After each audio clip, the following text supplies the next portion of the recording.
11월 2일 오늘의 킹슈맨 시작합니다. 벌써 11월 2일입니다. 2020년도 이제 채 2달이 남지 않았습니다. 김준우 변호사, 올해 계획 세운 것 중에서 달성한 것들이 많습니까?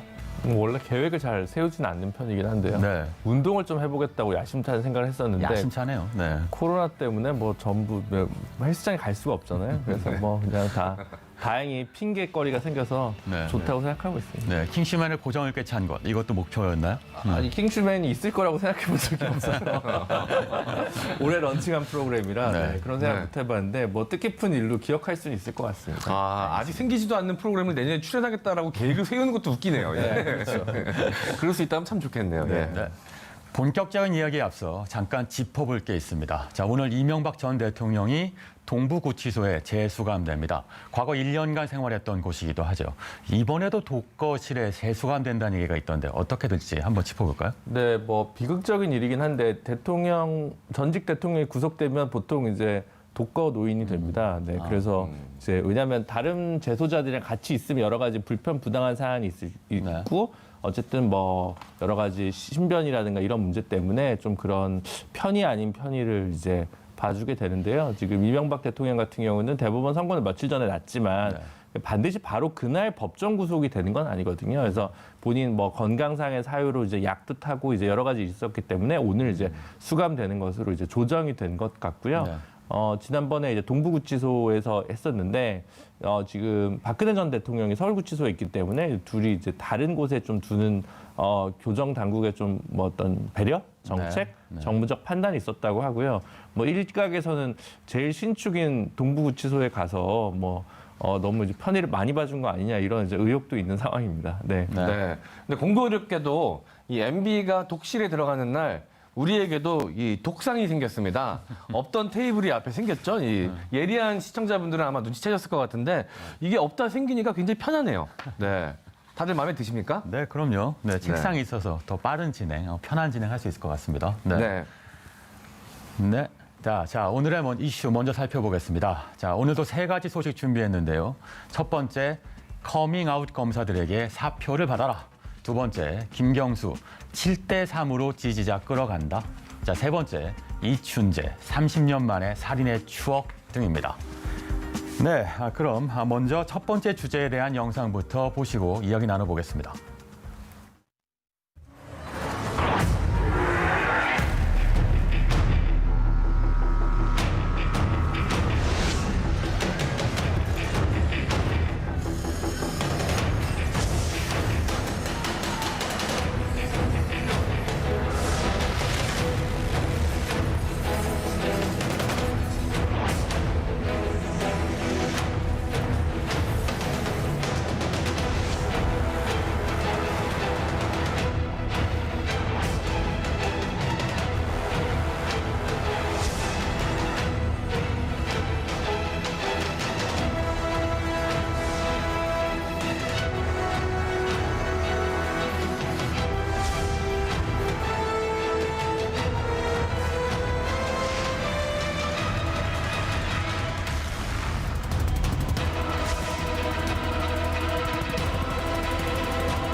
네, 지금 검찰 내부 통신망 이프로스에서 검사들의 커밍아웃이 이어지고 있다고 합니다. 자, 오창석 평론가, 이게 무슨 얘기입니까? 네, 일단 검찰 내부 게시판 이프로스에 이제 검사들의 이야기들이 올라오고 있는데요. 제일 먼저는 이환우 검사가 글을 썼습니다. 이환우 검사가 어떻게 글을 썼냐면 인사권, 지휘권, 감찰권이 남발되고 있다라고 지난 10월 28일에 글을 썼고요. 여기에 대해서 추미애 법무부 장관이 이렇게 커밍아웃 해주면 개혁만이 답이다라고 이야기를 남겼습니다. 여기에 대해서 최재만 춘천지검 검사죠. 저 역시도 커밍아웃 하겠다라는 글을 남겼는데요. 이 글에 댓글이 현재 300여 개가 달렸다라고 합니다. 전국 검사의 정원이 2,252명인데 300여 명이라고 만약에 단순히 가정했을 경우 전체 검사의 13% 정도에 해당하는 수치다라고 얘기를 했는데 일단 두 가지 포인트를 좀 짚어봐야 될 것 같아요. 300여 개의 댓글이 서로 다른 300명이냐. 실질적으로 13% 차지할 수 있는 300명인지 중복된 것인지를 살펴봐야 되는데 이 프로세스에 접근했던 사람들의 말로는 300명이 중복된 경우가 있다. 네. 그렇기 때문에 총원 300명이라고 보기는 어렵고 그 댓글 중에 비판의 댓글도 있었기 때문에 모두 또 옹호하는 글이라고 볼 수는 없다라고 생각이 드는데 전 두 번째 포인트는 이프로스라는 것입니다. 검찰 내부 게시판이에요. 내부 게시판인데 이미 이 내부 게시판이 사회적 영향력을 충분히 미치고 있어요. 네. 그렇다면 반대로 검찰들은 이 내부 게시판을 이용해서 사회적 영향력을 미치기 위해 글을 쓴 겁니다. 충분히 검찰이 정치를 하고 있다라고 표현할 수가 있다는 부분인 것이죠. 네, 일단 내부 게시판은 아니다 이런 말씀 같은데요. 자, 김준일 변호사, 사이버 연판장 이게 처음 있는 일은 아니죠? 사이버 연판장으로는 뭐 처음일 수도 있는데 네. 검란 사태라고 해서 이제 연판장이라고 하면 이제 한 8년 정도로 시계를 돌려가면 한상대 검찰총장 당시에 이제 한번 유사한 일이 있었습니다. 그러니까 어떻게 보면 법원과 달리 검사들은 이런 그 조직 내 문제와 관련해서 좀 네. 집단적인 항명이나 발언을 하는 것이 좀 드문데요. 이번이 어떻게 보면 뭐 두 번째 사례라 정도로 꼽을 수 있을 것 같긴 합니다. 네, 지금 짚어주셨다시피 한상대 검찰총장 사퇴로 이어졌던 검난 사태가 8년 전에 있었죠. 대표적인 사례였을 텐데 평감사회의 이번에도 개최가 될까요? 어떨까요? 글쎄요. 그때는 이제 그 시간을 기억 못하실 시청자분들을 위해서 얘기를 해드리면 그 당시 한상대 검찰총장은 검찰개혁을 위해서 중수부 해체가 결국은 귀결될 수밖에 없다. 그래서 네. 본인이 검찰개혁 방안을 발표하고 사퇴하는 이제 고민을 좀 했었던 거고요. 마지막에 이제 그 자체는 이제 본인이 그냥 사퇴하는 것으로 약간 판정패를 당한 격이 좀 있었는데 그 당시에 이제 중수부장을 지냈던 그 최재경 박근혜 정부 당시 마지막 민정수석이었죠. 대표적인 검찰의 특수통이었는데요. 특수통 검사들이 이제 들고 일어나면서 이제 검찰개혁의 중요한 문제였던 이제 중수부를 해체해서는 안 된다라고 이제 행사를 하면서 그 당시 이명박 정부의 어떤 레임덕 등과 겹치면서 그 당시 중수부 해체는 좀 안 됐었습니다. 다만 이제 박근혜 정부가 출범한 이후 곧 이제 바로 중수부가 해체되는 그런 수순을 겪었던 역사가 있었죠. 네, 과거 역사까지 짚어봤는데요. 자, 이렇게 평검사가 법무부 장관한테 직접 반기를 드는 게 흔한 일은 아닙니다. 조국 전 장관도 관련한 비판을 했습니다. MC 장원 의원이 짚어주시겠습니다. 네, 맞습니다. 어제였죠. 11월 1일 조국 전 법무부 장관이 본인의 SNS에 이와 관련된 글을 올렸습니다. 일개 시민 입장에서 검찰에 묻는다. BBK, 김학의 무혐의 처분 당시 왜 모두 침묵하였나? 왜 비검찰 출신 법무부 장관이 지휘했을 때만 검란이 운운되나라는 내용의 글을 올렸습니다. 자, 왜 비검찰 출신 법무부 장관이 지휘했을 때만 검난이 우는데나 오창석 의원, 자, 여권 지지자들은 그냥 차라리 이참에 사표를 받아라. 이렇게까지 얘기를 합니다. 어떻게 보세요? 네, 일단 이 부분에 대해서 국민청원까지 올라가 있는 상태고 들어오기 직전에 제가 확인한 결과로는 28만 6천 명을 지금 넘어서고 있습니다. 일단 정부에서 응답을 하긴 해야 되는데 이 부분에 대해서 조 전 장관의 예언이라고 하는 영상이 돌아다니고 있습니다. 그게 뭐냐면 사실은 검찰개혁을 이번 정권에서 처음 추진한 것이 아닙니다. 노무현 정부에서 처음 추진했기 때문에 그때 검찰개혁을 했을 때 검찰의 반발이 얼마나 심한지 민주당의 지지자들은 한번 경험이 있습니다. 그렇기 때문에 이 과정이 쉽지 않을 것이라고 미리 예측할 수가 있었고 그렇기 때문에 다음에 검찰개혁을 했을 때는 누구보다 깨끗한 법무부 장관이 등장하고 그리고 검찰개혁 이후의 방안들이 다 정해져 있어야 된다. 그리고 만약에 이 과정에서 검찰들이 집단 반발하고 사표를 내면 사표 다 받아서 로스쿨 출신의 검사 10우를 채용하면 된다라고 이야기까지 나왔는데 지금 그 과정이 거의 그대로 답습되고 있습니다. 그렇기 때문에 민주당 지지자들 입장에서는 이미 다 예견된 일들이 일어나고 있다. 그럼 사표를 받겠다. 들어올 사람들은 많다. 그러나 검찰개혁은 반드시 완수해야 된다. 이 목적이 가장 크다는 것이죠. 그렇군요. 요즘 변호사 시장이 많이 어렵다고 하던데요. 그렇죠? 자, 김준일 변호사 어떻습니까? 그런 부분 분명 있죠. 왜냐하면 그 참여정부 시절에 그 검찰의 위상 그리고 이제 변호사 법조인의 숫자를 놓고 보면 대체 불가능한 거였거든요. 네. 만약에 이제 몇백 명이 사표를 쓰고 나면 사실 정말 나라의 기강과 근본이 흔들릴 수 있는 상황이었는데 지금 사실 그 정도로 위세가 당당하진 않습니다. 그래서 그런 부분이 말하자면 협상력이랄까 발언력이랄까 좀 검찰이 좀 부족한 부분이 생기는 거고요. 이 사태 관련해서 전반적으로 보면 네, 추 장관 이런 얘기도 했었죠. 사실 불편한 진실은 계속 이어져야 한다. 이런 SNS 올리기도 했는데 이거 역시 마이웨이를 예고한 거라고 할 수 있겠죠? 근데 이제 저는 이제 참 뭐 양비론적인 부분이 있는데 일단 하나는 검사들이 지금 이 시국에 이런 식으로 발언하는 건 다소 선택적 정의. 그러니까 조국 전 장관이 얘기했듯이 본인들의 조직에 치부가 있을 땐 드러나지 않고 얘기하다가 본인들의 어떤 아킬레스건이나 문제가 생길 때만 이렇게 반응하는 것은 좀 적절치 않다고 봅니다. 하지만 검사 한두 명이 이렇게 쓴 걸 가지고 장관이 굳이 또 이렇게까지 격하게 네. 이제 확전을 시킬 필요는 있을까라는 좀 정무적 아쉬움 판단에 대한 그런 고민도 좀 저는 드는 것이 사실입니다. 아, 정무적으로는 좀 아쉬운 부분이 있다 이런 얘기일 텐데요. 관련해서 추미애 대 윤석열 갈등이 추미애 대 평검사의 갈등으로 확장되는 모양새인 건 사실인 것 같습니다. 그런 이런 와중에 지방검찰청 순회를 하고 있는 윤석열 총장 내일이면 신임 부장검사들을 소집할 예정이라고 하던데 이것도 한번 짚어주시죠. 네, 지난 8월 정기 인사를 통해서 이제 부장검사로 승진했던 사람들을 대상으로 약 30여 명 이제 강연을 직접 펼친다라고 얘기를 합니다. 아무래도 검사 선배니까 할 수 있는 얘기들이 더 많을 것이라고 생각이 들고 검사는 각자 위치에서 검찰대로 본분을 지키고 무소의 뿔처럼 뚜벅뚜벅 걸어가라 뭐 이런 얘기를 할 것이다 라고 예상을 할 수가 있고요. 그리고 9일에는 신임 차장 검사들과도 미팅을 가진다라고 합니다. 근데 중요한 것은 아무런 목적 없이 그냥 새로 정기 인사 발령 받은 사람들에게 다독이는 용도다라고 얘기를 했는데 제가 방금 무소의 뿔처럼이라는 표현을 쓴 이유가 지난번 대전을 찾았을 때 한 수사관이 이런 얘기를 남겼다고 합니다. 무소의 뿔은 두 개다. 큰 뿔은 총장님이 지시고 작은 뿔은 나눠서 우리한테 달라. 함께 하겠다라고 얘기를 했습니다. 이게 무슨 말이냐. 검찰 개혁을 하는 사람들의 반대 전선을 형성하겠다는 것처럼 해석밖에 될 수가 없어요. 지금 단독 기사로 지금 올라오고 있습니다. 그렇다면 앞으로 부장검사, 차장검사 만났을 때 무슨 얘기할 것 같아요? 이런 얘기 나오지 않더라도 이신점심으로 이 이야기가 통한다면은 그런 전선이 형성될 수 있다는 겁니다. 그러니까 시점이 굉장히 묘하다라고 볼 수밖에 없는 것이죠. 반검찰개혁의 전선을 형성하고 있다. 그리고 이어서 이제 혹시 정치 유세가 아니냐 뭐 이런 얘기까지 나오는데 김진우 의원은 어떻게 보세요? 두 가지로 볼 게 있을 것 같습니다. 검찰 개혁이라는 게 사실 이제 하나는 구조고 하나는 운용인데 네.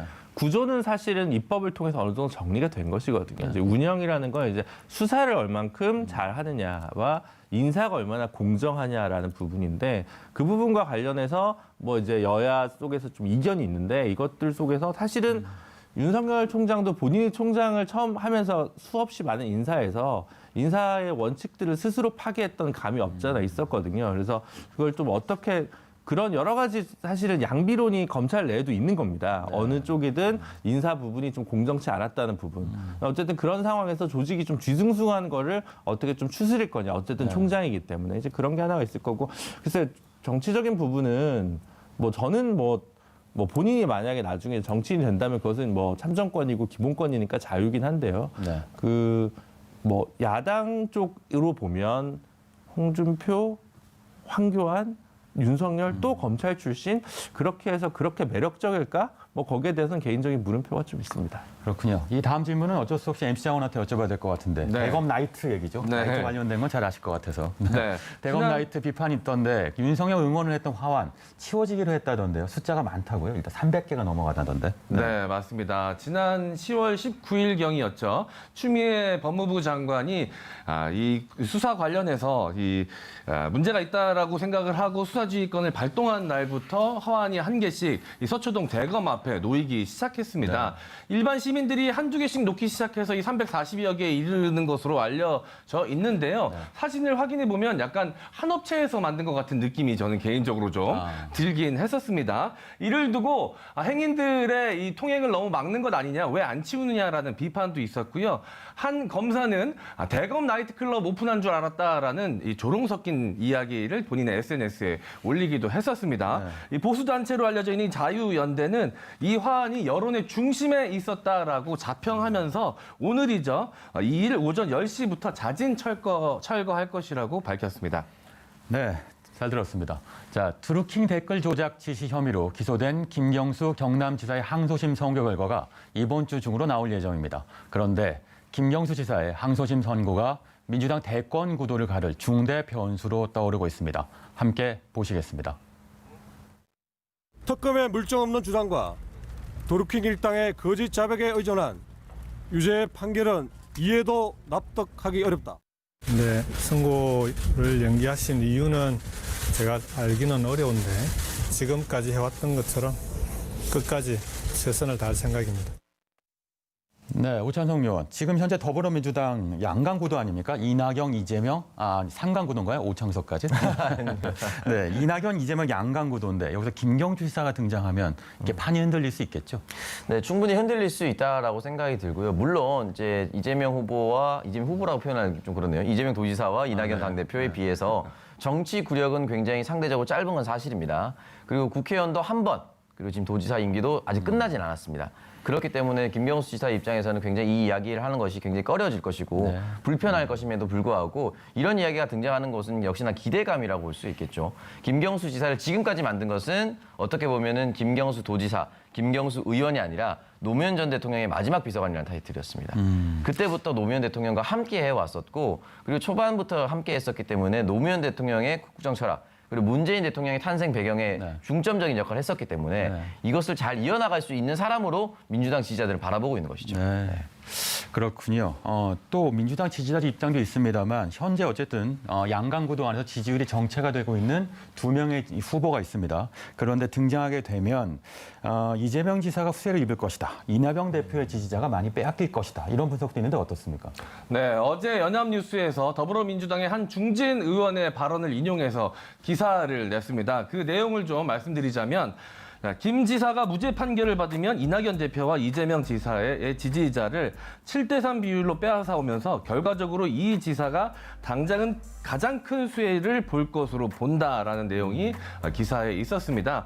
그러니까 약간 비슷한 지지 기반을 둔 것으로 여겨지고 있는 이재명 대표와 이낙연 대표와 이 약간 지지 기반이 겹치기 때문에 좀 더 손해를 볼 것이다라는 이야기가 나온 것이죠.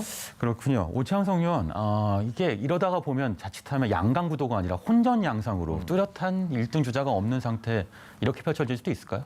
근데 사실 이제 그 걱정은 민주당 지지자들 입장에서 굉장히 행복한 고민인 거죠. 행복한 고민. 1등이 네. 없다라는 것은 사실 결국 누군가는 1등 할 거고요. 지분 나눠 먹는다 하더라도. 근데 결국은 야권 후보가 성장할 수 없다라는 것이 가장 큰 포인트입니다. 지금 어떤 여론조사를 보더라도 지금 무응답이 굉장히 많거든요. 근데 이 무응답이 결과적으로 대선이 결정이 나면 누군가의 표로 옮겨갑니다. 네. 그렇기 때문에 강력한 후보를 많이 보유하고 있는 정당이 유리할 수밖에 없는 게임인 것이죠. 자, 그럼 경우의 수를 좀 짚어볼까 싶은데요. 2심 판결이 뒤집히지 못한다. 그러면 이낙연 대표한테 최대 수혜자가 간다. 이렇게도 해석할 수 있을까요? 일단은 야권에선 그렇게 해석할 수 있을 것 같은데 여권 이낙연 대표의 성정상 수혜를 입는다라는 표현 자체를 쓰진 않을 겁니다. 그리고 그런 판단도 하지 않을 것이고 그렇기 때문에 아마 만약에 법원 판단이 끝까지 유죄로 판결을 했을 경우에 이낙연 대표는 굉장히 유감이다라는 법원 판단에 대한 메시지를 내지 여기에 대해서 수혜자다라고 표현 스스로 하지 않을 것 같고 이 부분에 대해서는 사실은 민주당 지지자들 스스로도 어떻게 보면 소중한 자원 하나를 잃어버리는 것이기 때문에 결국 이득을 봤다는 표현을 쓰진 않을 것 같습니다. 네. 알겠습니다. 자, 지난번에는 공방 핵심 내용 중에 하나가 킹크랩 시연의 공방이었습니다. 이번에는 닭갈비 영수증이 언급되고 있는데 이건 무슨 내용입니까? 네, 그동안 언론에서 많이 보도된 내용이긴 합니다만 2심 과정에서 닭갈비 영수증이 문제가 됐습니다. 그 산채라고 하는 경공모 모임에 김경수 지사가 당시 이제 가서 경공모에서 생각하는 경제 공진화 모임이죠. 관련한 브리핑을 듣고 그 다음에 이른바 킹크랩 시연을 보았다는 게 이제 검찰 측 기소 내용이었는데요. 문제는 중간에 그 타임라인이었고요. 중간에 이제 닭갈비를 먹었다라는 거였는데 지금 닭갈비 영수증 25번 영수증이 그 식당에서는 포장을 했을 경우에 나오는 포스기에 찍히는 임의의 번호였던 거고요. 기존에는 식당에서 밥을 먹었다고 검찰에서 기소를 했었는데 이 내용이 이제 엇갈리게 되면서 다소 김경수 지사에게 유리하게 2심이 흘러가는 게 아니냐는 관측이 지배적이었습니다. 네, 검찰의 주장이 많이 흔들린 상황이긴 합니다. 일단 재판 과정 지켜보겠습니다. 1980년대 후반부터 90년대까지 전 국민을 공포로 몰아넣었던 화성 연쇄살인 사건. 이제는 진범이 밝혀져서 이춘재 연쇄살인 사건으로 불립니다. 그 이춘재가 오늘 법정에 섭니다. 그런데 피의자가 아니라 증인으로 서게 된다고요. 네, 이춘재 씨 본인 같은 경우는 이제 그 당시 화성 연쇄 살인 사건이라고 불리운 사건 말고 청주에서의 살인 사건으로 이제 복역 중에 있는데요. 그랬죠. 다만 이제 이후에 모든 화성 살인 사건의 공소시효가 지난 이후에 이제 본인이 자백을 하면서 그와 관련돼서 오히려 억울하게 옥살이를 하고 했던 8차 살인 사건에 이제 윤석열 씨 관련해서 재심이 열리게 되면서 그게 증인 자격으로 출석하게 되었다고 합니다. 사실 우리가 이거에 주목하게 됐던 거는 이춘재 얼굴을 볼 수 있겠다였는데 볼 수가 없습니까? 네, 현재 검찰에서는 이제 적절치 않다라고 판단해서 비공개하기로 되어 있었던 거고요. 네. 사실 뭐 저도 굳이 모르겠습니다. 지금 출소를 예정한 경우라면 모르겠는데 일단 무기징역 복역수기 때문에 뭐 공개 자체가 불가피하거나 필수적일 건지에 대해서는 좀 의문이 있습니다. 네, 국민들 입장에서 보면 알 권리라고 생각하실 수도 있겠다 싶기도 한데 한번 짚어보죠. 자, 그동안 네. 용의선상에 오른 수사 대상자 2만 명, 지문 대조만 4만 명이었다고 하던데 이것도 한번 짚어주시죠. 네, 영화로 제작되기도 했었고요. 많은 국민들이 이 영화를 또 보셨을 것 같고요. 대한민국의 대표적인 미제 살인 사건이었던 이춘재 연쇄 살인 사건, 이 수사 규모도 엄청났었습니다. 그 내용에 대해서 좀 설명을 드리자면요. 용의자만 3,000명에 이렇습니다. 용의선상 수사 대상자만 21,280명이었고요. 자, 지문 대조만 4116명이었습니다. 유전자 분석만 570명이 이뤄졌고요. 모바일 검사 180명, 수사 동원 경찰 이 숫자만 연 205만 명에 이르르는 큰 대규모 수사가 이뤄졌던 사건이었습니다. 네, 잘 들었습니다. 비검찰 출신 법무부 장관으로서 검사들과 대치하고 있는 추미애 장관 소식부터 30년 만에 화성 일대 연쇄살인 증인으로 법정에 서게 된 이춘재 소식까지 하나하나 짚어봤습니다. 지금까지 인물킹이었습니다.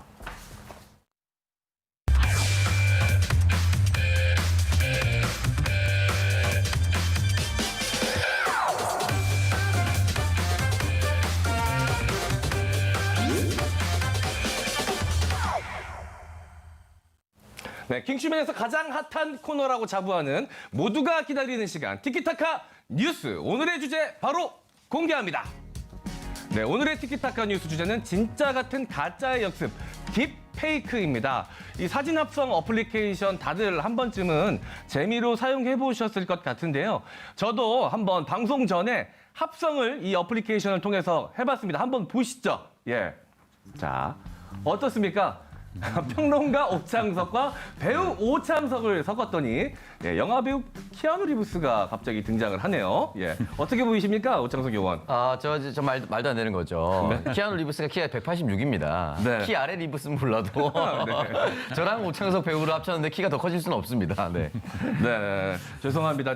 키아누 리브스에게 죄송합니다. 자, 이렇게 유명인과 지인의 얼굴을 합성해보면서 신기해했던 게 바로 엊그제 같습니다. 아마 다음 영상을 보시면 아, 기술력이 이렇게 발전을 했나? 라면서 깜짝 놀라실 겁니다. This is a dangerous time. Moving forward, we need to be more vigilant with what we trust from the internet. That's a time when we need to rely. 자, 이 영상은 바로 헐리우드의 영화 제작자인 조던 필의 영상에 버락 오바마 전 미국 대통령의 모습을 입혀 도널드 트럼프 대통령을 모욕하는 발언을 하는 것처럼 조작한 딥페이크 영상입니다. 네, 이 영상이 공개되고 나서 많은 논란과 이슈가 됐었는데요. 전혀 부자연스러운 점을 찾지 못했었다. 진짜 버락 오바마 대통령이 이야기한 줄 알았다라고 이야기하시는 분들이 많았고, 사실 저도 이 영상을 지금 다시 보면서도 누가 합성했는지 확인할 수 없을 정도로 너무 정교했기 때문에 앞으로 이것이 범죄에 너무 악용되는 것이 아닌가라는 우려를 낳을 수도 있는 것이죠. 네, 저도 이 영상을 보고 정말 깜짝 놀랐습니다. 이 버락 오바마 대통령도 이 영상을 보고 내가 이런 인터뷰를 한 적이 있었나? 그런가 아닌가? 이렇게 헷갈릴 정도로 굉장히 정교하게 만들어진 이 최첨단 합성 기술인 것 같은데요. 이 딥페이크가 무서운 이유가 바로 여기에 있습니다. 이 범죄의 수단으로 악용될 수 있는 소지가 매우 크기 때문인데요. 딥페이크가 실제 범죄에 악용된 사례를 한번 보시도록 하겠습니다. 네, 딥페이크 사진 영상의 96%가 미 할리우드 여배우 얼굴에 합성을 한 음란물 영상이라고 합니다. 이 박사방 운영자는 여성 지인의 사진을 나치 사진과 합성해서 유포하기도 했었고요. 딥페이크로 가짜 누드 사진을 만들어 유포한 이 사건의 피해자만 10만 명에 이른다고 합니다. 이 유명인들은 물론이고 이제는 일반인들까지 피해자가 속출하고 있는 이 딥페이크 음란물 범죄, 이 독버섯처럼 무서운 속도로 급증하고 있다라고 하는데요. 이들 대부분이 우리나라가 아닌 해외 서버를 두고 있어서 이 경찰 수사나 이 범인 검거가 굉장히 쉽지 않다고 이야기를 들었습니다. 네, 이제 불법 이윤을 추구하는 것도 당연히 문제가 되겠지만 개인의 사적인 복수를 위해서 흔히 말하는 리벤지 포르노에 악용할 가능성이 높은데요. 중요한 것은 유명 인사 같은 경우는 다른 사람들도 쉽게 구분하기 때문에 이 부분이 도용됐다는 걸 판별할 수가 있는데 사적인 복수심을 이용한 일반인들, 그러니까 비연예인들이 만약에 여기에 도용됐을 경우에는 내가 피해자이면서도 피해자임을 인지하지 못하는 그런 상황이 도래할 수도 있습니다. 네. 특히 정말 생각하기도 싫지만 가장 우려되는 건 바로 이 딥페이크와 보이스피싱이 만났을 때, 이 둘이 콜라보 됐을 때라고 합니다. 사실 이 억양으로 조금 이거 보이스피싱 아닌가라고 이게 생각을 하는 경우도 있었는데 이제 그런 것마저도 없어질 수가 있고요. 이 정책 관계자들이 가장 고심하고 있는 문제가 바로 이런 거라고 하는데요.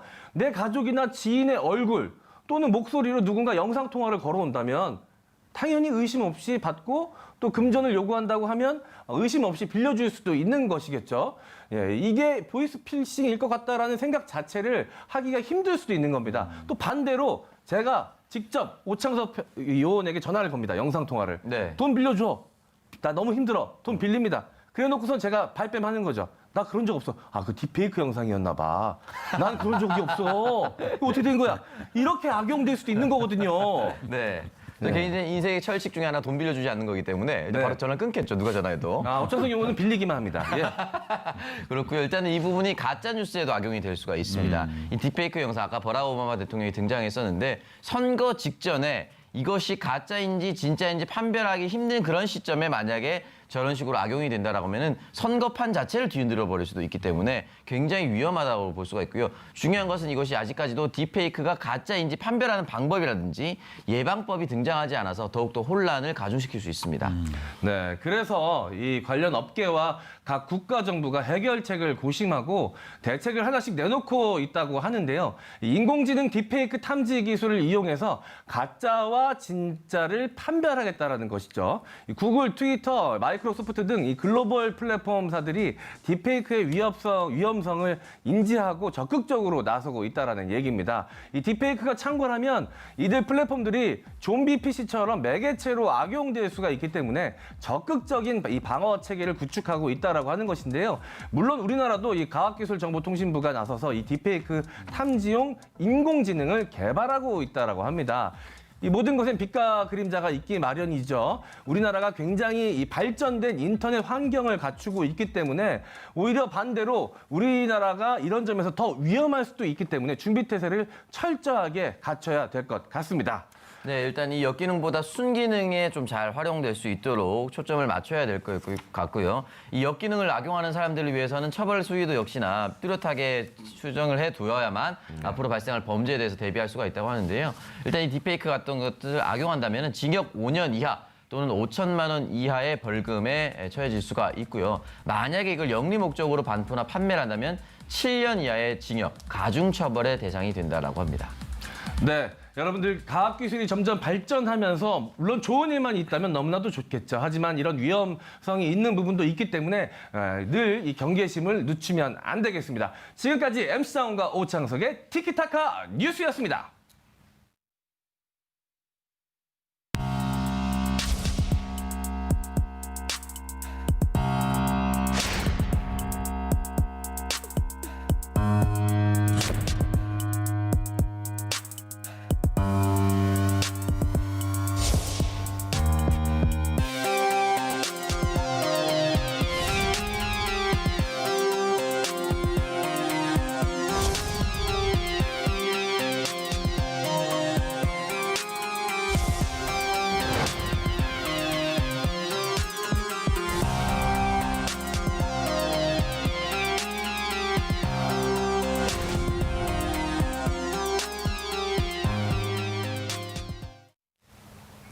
네, 오늘의 킹덤 주제 금배지 반납 위계 국회의원은입니다. 자, 지난 10월 15일이 공직선거법 공소시효 만료일이었습니다. 현직 의원 27명이 기소됐습니다. 일단 오창석 의원이 어떤 의원들인지 짚어주시겠습니다. 네, 일단 21대 현역 의원 중 대상은 27명이 되는데요. 각 정당별로 좀 살펴보면요. 일단 더불어민주당에서 진성준 의원, 이소영 의원, 윤준병, 이규민, 이원택, 정정순, 김한정, 송재호, 김정호 의원 등인데 네. 여기서 김정호 의원 같은 경우는 벌금 70만 원형이 확정이 됐기 때문에 일단은 여기서 피해가 있다라 볼 수가 있겠습니다. 기준점이 100만 원이기 때문에 100만 원 이하면 사실상 임기를 채운 데는 큰 무리가 없는 것이죠. 국민의힘 역시 많은 사람들이 포함이 되어 있고요. 구작은 김병욱, 김선교, 박성민, 배준영, 최춘식, 이칙, 조혜진, 홍석준, 조수진, 이달곤 의원 등이 현재 기소가 되어 있습니다. 무소속과 그리고 열린민주당 의원도 함께 있는데요. 최강욱 열린민주당 의원, 이은주 정의당 의원, 그리고 원래는 민주당이었죠. 무소속으로 바꾼 이제 이상직, 김홍걸, 양정숙 의원이 있습니다. 그리고 무소속으로 당선된 윤상현 의원과 이용호 의원 역시나 기소되어 있는 상황입니다. 네, 여기서 잠깐 킹덤 속의 톡 쏘는 탄산수 같은 시간이죠. 오늘의 가상의 킹덤 퀴즈 내드리도록 하겠습니다. 자, 다음 주 국회의원 선거에 나간 오창석 의원의 행동 중에서 공직선거법에 위반되는 행동은 무엇일까요? 보기 보시겠는데요. 1번 경로당에서 곶감 돌리기. 이거 많이 했다는 얘기 제가 들은 것 같습니다. 오창석 의원한테. 자, 그리고 2번 자신의 외모가 최고라며 상대방 후보의 외모 비방하기. 예. 참고로 상대방 후보는 조경태 의원이었죠. 알 수 있는 내용이네요. 굉장히 잘생기신 분으로 제가 알고 있는데. 자, 그리고 세 번째 보기. 아이돌 가수로 활동한 적이 있다라면서 자신의 이력을 부풀리기. 자, 이 중에 정답은 무엇일까요? 오창석 의원이 맞춰 주시죠. 일단은 다 사실은 아니고요. 다 사실은 아닌데 오랜만에 그 1번에 제가 그 자본주의 미소라고 하죠. 선거 때 표를 구걸하는 저 웃음을 보니까 네. 굉장히 민망합니다. 저 사진 속에 보면 손에 지금 곶감 들려있는 것 같은데요. 아닙니다. 선거 기간이 3월부터 4월이기 때문에 곶감 먹는 철이 아닙니다. 일단.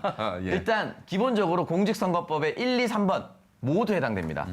위반이 하면 되는군요. 전부 위반됩니다. 네. 네, 맞습니다. 정답은 1, 2, 3번 모두 해당이 됩니다. 네, 가상 킹덤 퀴즈였지만 오창석 의원께도 해명의 기회를 좀 드렸어야 되는데 오해하시는 분이 계실까봐 저런 일 없었습니다. 예, 네. 다 제가 작가진과 짜고 만든 거니까요. 사실이 아님을 다시 한번 밝혀드리는 바입니다. 네, 잘 들었습니다. 네, 오창석 의원은 똑부러지니까 절대 미법을 할 일은 하지 않았겠죠? 그렇죠? 그럼요. 네, 절대 그런 믿겠습니다. 일은 없었습니다. 네, 인간 딥페이크입니다. 예, 그런 거에 속으시면 안 됩니다. 딥페이크. 알겠습니다. 자, 김준 의원, 공직선거법 위반이란 무엇이고 의원직을 잃게 되는 기준이 어떤지 한번 짚어주시죠. 네, 공직선거법 혹은 정치자금법의 일부 법조항을 위반하게 될 경우에 후보자 본인이 위반한 경우에 벌금 100만 원만 넘어도 의원직 상실을 네. 하도록 되어 있고요. 그다음에 이제 자금 문제와 관련해서 문제가 생겼을 경우에 그 사무장이나 아니면 회계 책임자 혹은 가족이 이와 관련된 조항을 위반했을 경우에는 300만 원 이상 벌금이 나왔을 때 역시 당선 무효형이 나오도록 되어 있습니다. 그래서 예를 들어 허위 사실이나 뭐 후보자 비방죄 이런 거는 후보자 본인인 경우에만 적용이 되는 거고요. 지금 얘기 드린 회계 책임자 이런 거는 뭐 그 회계 부정이나 이런 문제였을 때의 조항에 국한해서 300만 원 이상 이 두 가지로 좀 나눠서 보시면 될 것 같습니다. 알겠습니다. 기준은 명확한데요. 자, 공직선거법 위반에 해당되는 범죄 유형은 오창석 의원이 잘 아시죠? 정리해 네, 주세요. 맞습니다. 사실 이제 들어가기 전에 각 후보별로 선거관리위원회에 가서 교육을 받습니다. 실제로 교육을 받기 때문에 이 사례들을 잘 알 수가 있다고 볼 수가 있는데요. 21대 총선 유형을 보면 흑색 선전이 가장 많았습니다. 31%였고요. 두 번째가 금품 선거, 세 번째가 선거 폭력 및 방해, 그리고 당내 경선 사범이 있었는데요. 아무래도 당내 경선이 시스템화되다 보니까 양당 내에서 이 당내 경선을 치를 때 이 범죄와 관련된 내용이 좀 더 많아졌다라고 볼 수가 있습니다.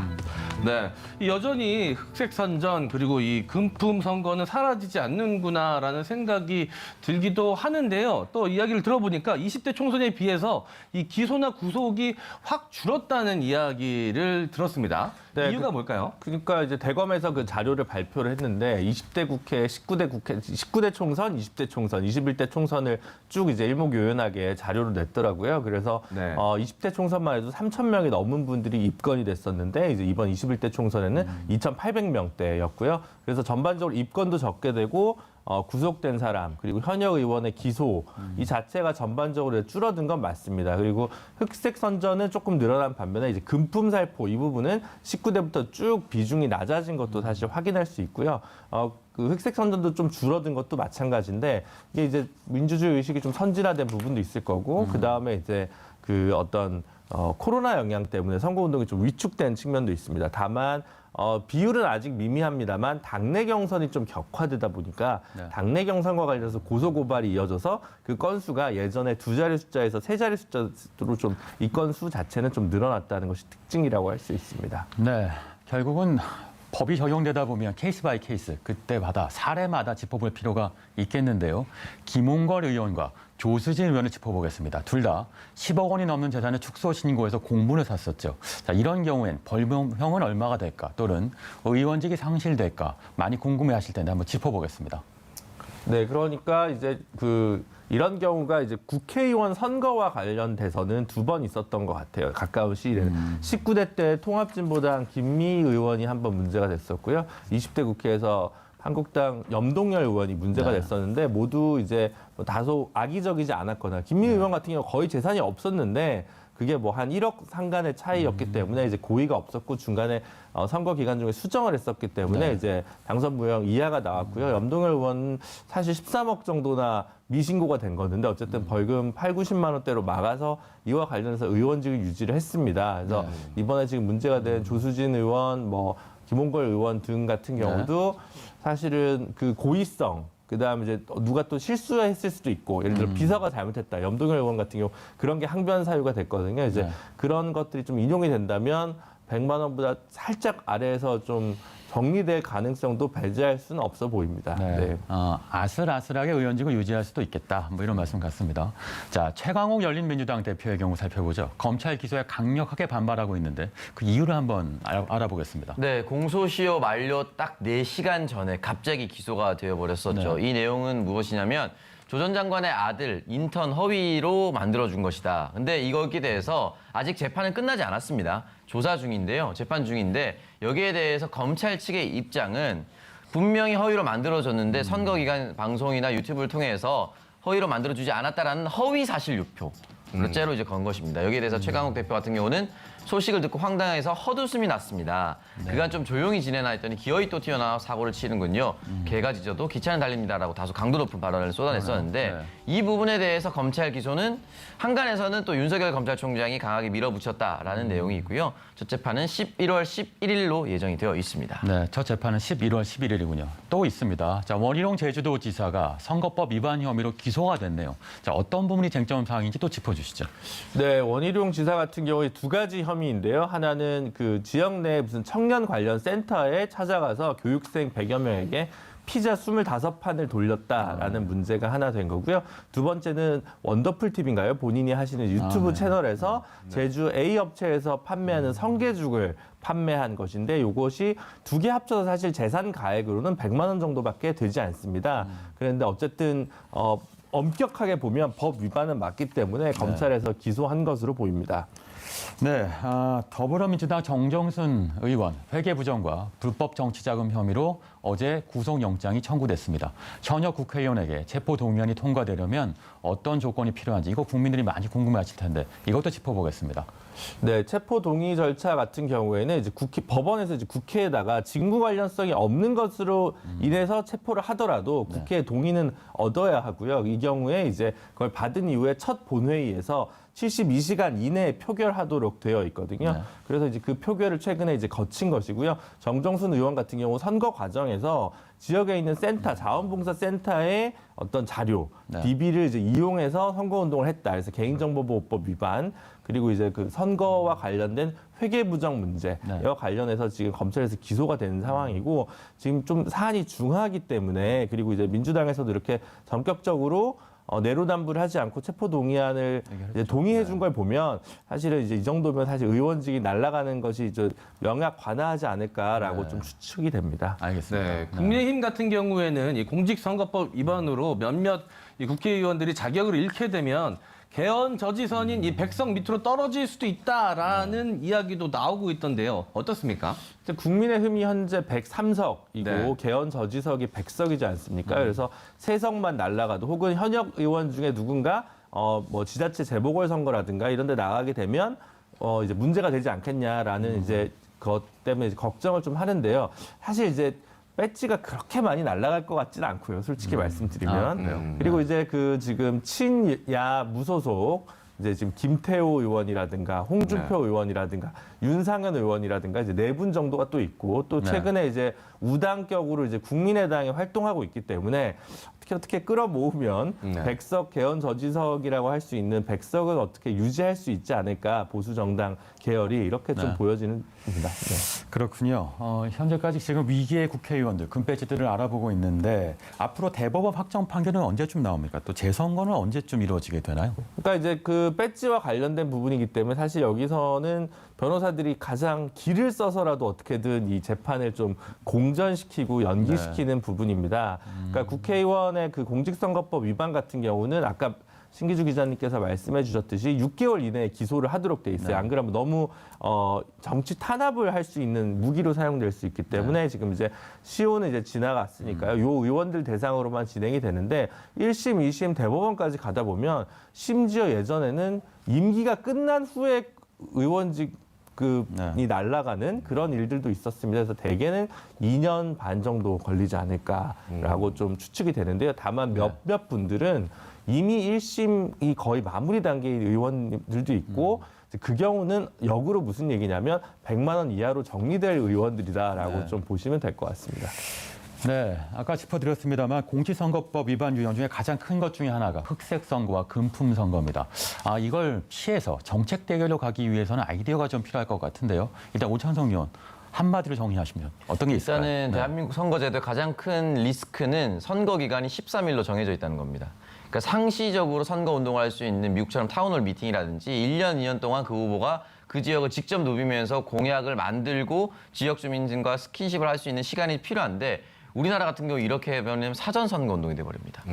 그래서 불법적인 요소로 해서 사실 선거법 위반이 돼버리거든요. 네. 그렇기 때문에 짧은 기간 내에 돈을 더 많이 쓸 수밖에 없고 눈에 잘 띄는 곳에 현수막을 한 장이라도 더 올려야 선거 운동에 도움이 되기 때문에 이런 부분을 좀 바꾸는 것이 제일 좋죠. 선거 기간을 합리적으로 조정해야 한다. 네, MC 장원요. 금품 수수 사실을 신고하면 인생 역전의 기회로 만들어줘야 됩니다. 네. 그렇게 하면 농담처럼 말씀드렸지만 그렇게 해서 뭐 신고를 좀 적극적으로 만약에 한다면 아무래도 좀 더 조심하지 않을까 금품 수수 측면에 있어서는 그런 생각이 좀 듭니다. 네, 웃었지만 굉장히 동의하게 됩니다. 네, 김준 의원 어떠세요? 좋은 얘기인데 이렇게 하면 이제 변호사들 먹고 살기 힘들어지겠네요. 알겠습니다. 자, 지금까지 금배지 반납 위기의 국회의원은을 주제로 얘기해봤습니다. 오늘의 킹너머록 이렇게 제시해봅니다. 공정한 선거를 통해 금배지와 민심의 무게를 짊어져라. 여러분도 한 번쯤 생각해보는 시간을 가졌으면 합니다. 자, 김준우, 오찬석 의원은 여기서 인사드리겠습니다. 두 분 고맙습니다.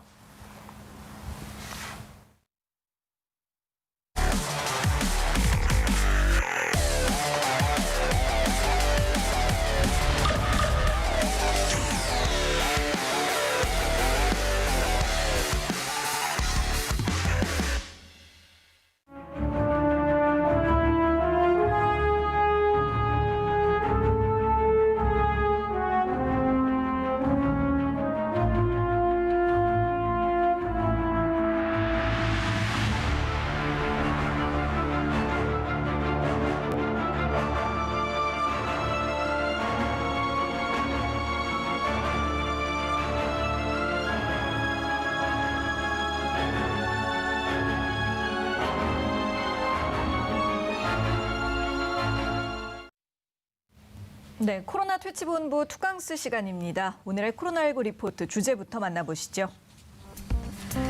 거리두기 세분화, 모든 시설에서 마스크 착용. 인파 몰린 헬로윈데이, 부메랑으로 돌아오나. 네, 더 자세한 이야기 나눠보기 전에 우선 오늘의 확진자 현황부터 살펴보겠는데요. 오늘 0시 기준으로 국내 코로나19 신규 확진자는 총 97명이었고요. 엿새 만에 두 자릿수를 기록하긴 했습니다만 두 자릿수라고 해도 100명에 가까운 수치인데다가 또 주말 영향을 생각하지 않을 수가 없겠습니다. 이 중에서 지역 발생이 79명, 해외 유입이 18명이었고요. 또 지역 발생의 경우를 좀 더 자세히 들여다보자면 어제보다 22명 이 감소한 규모고 서울에서 20명, 경기 지역에서만 40명이 발생했습니다. 첫 번째 주제로 바로 들어가 보겠습니다. 방역 당국이 어제 사회적 거리두기 개편안을 발표했죠. 기존의 3단계까지만 있었던 거리두기 단계를 5단계까지로 늘려서 그 내용을 더욱더 세분화했고요. 또 모든 시설에서 마스크 착용을 의무화하는 내용도 담고 있습니다. 네, 크게 세 가지로 요약을 할 수 있겠습니다. 일단은 제가 몇 차례 이제 예고해 드린 대로 3단계가 너무나 단순하고 또 단계와 단계 사이에 정도 차이가 너무 심하기 때문에 5단계 정도로 조정되는 안이 나올 것이다라고 몇 차례 말씀을 드렸잖아요. 근데 실제로 1단계, 1.5단계, 2단계, 2.5단계, 3단계로 5개 단계로 세분한 것이 가장 중요한 포인트 중에 하나입니다.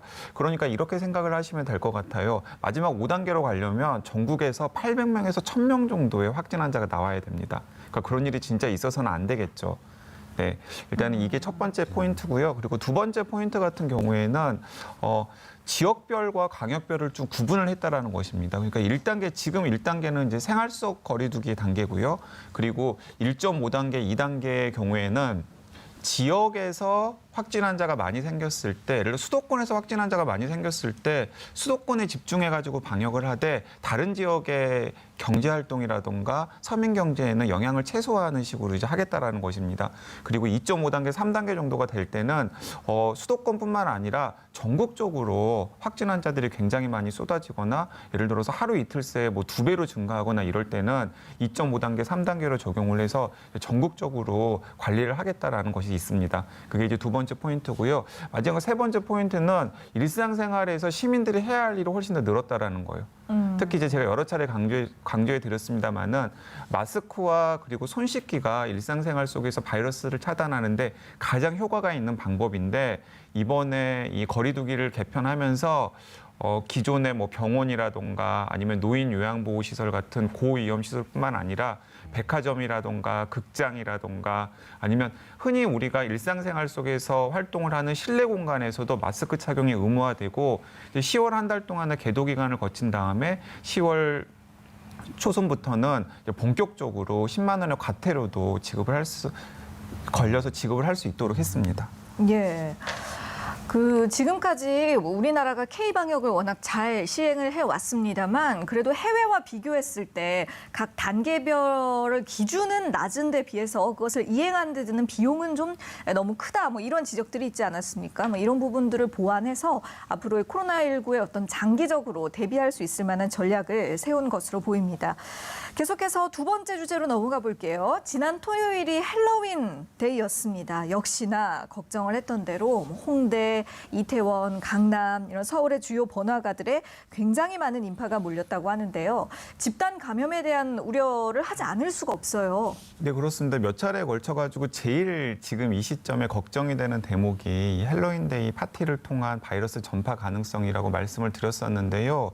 이제 아니나 다를까 이제 많은 분들이 굉장히 노력을 하면서 자제해 달라고 요청을 했음에도 불구하고 이태원이라든가 강남이라든가 홍대 일대에 많은 인파가 모였고요. 또 이 서울시나 그리고 방역 당국이 현장에서 이제 단속을 해보니까 뭐 마스크를 착용하지 않고 실내에서 상호 접촉을 긴밀하게 하고 있다거나 혹은 거리에서도 파티를 즐기면서 마스크 착용을 하지 않은 모습들이 많이 발견이 되었습니다. 앞으로 일주일 동안 추이를 살펴봐야 될 것 같은데요. 안타깝지만 늘어날 것 같아요.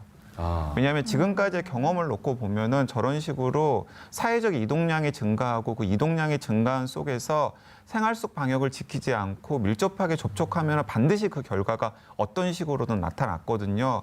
그래서 그냥 지금이라도 당부를 드리고 싶은 것은 무엇이냐면 금요일, 토요일, 일요일 이태원이나 강남이나 홍대 인근에서 그 헬로윈 파티를 즐기셨던 분들은 앞으로 일주일 동안은 자기 몸 상태를 굉장히 예의주시하면서 모니터링하면서 일상생활 속에서 좀 접촉을 조금 자제해 주셨으면 좋겠어요. 네. 그래야 문제가 생기지 않을 수 있습니다. 네. 자, 그걸 지키지 않았던 분들 중에서 실형을 사신 분까지 있었어요. 5월에 네. 이태원 클럽발 그렇죠. 감염자 중에서는 그러니까 그런 사례를 염두에 두시고 앞으로 한 일주일 동안은 자신의 몸 상태를 좀 관찰을 하면서 그리고 가족이나 혹은 직장 동료 혹은 타인과의 접촉을 좀 최소화해 줬으면 좋겠다라는 당부를 드리고 싶습니다. 네. 본인과 가족의 안전 또 공동체 안전을 위해서. 네, 제가 SNS 하는데요. 친구들 중에 분장하고 마스크 안 낀 사진 SNS에 올린 친구들은 조용히 친구 관계를 끊었습니다. 제가 오. SNS상에서. 네, 잘하셨어요. 역시 왜냐면 킹슈맨 요원다우시네요. 단호하게 해야 됩니다. 행동해야 예. 됩니다. 그냥 위험한 분들이거든요. 그러니까 만나면 안 되기 네, 때문에. 네. 예. 네. 네, 잘 들었습니다. 오늘의 킹심의 마무리할 시간입니다. 이명박 전 대통령이 오늘 오후 수감됩니다. 이로써 보수 야당이 배출한 2명의 대통령이 모두 투옥되고 말았습니다. 관련해서 국민의힘은 대국민 사과를 고려하고 있다고 밝혔죠. 하지만 그들에게 면죄부를 줬던 과거 검찰의 선택적 수사에 대한 사과, 도대체 누구에게 받아야만 할까요? 저희는 내일 오전 9시에 다시 찾아오겠습니다. 함께해 주신 여러분 고맙습니다.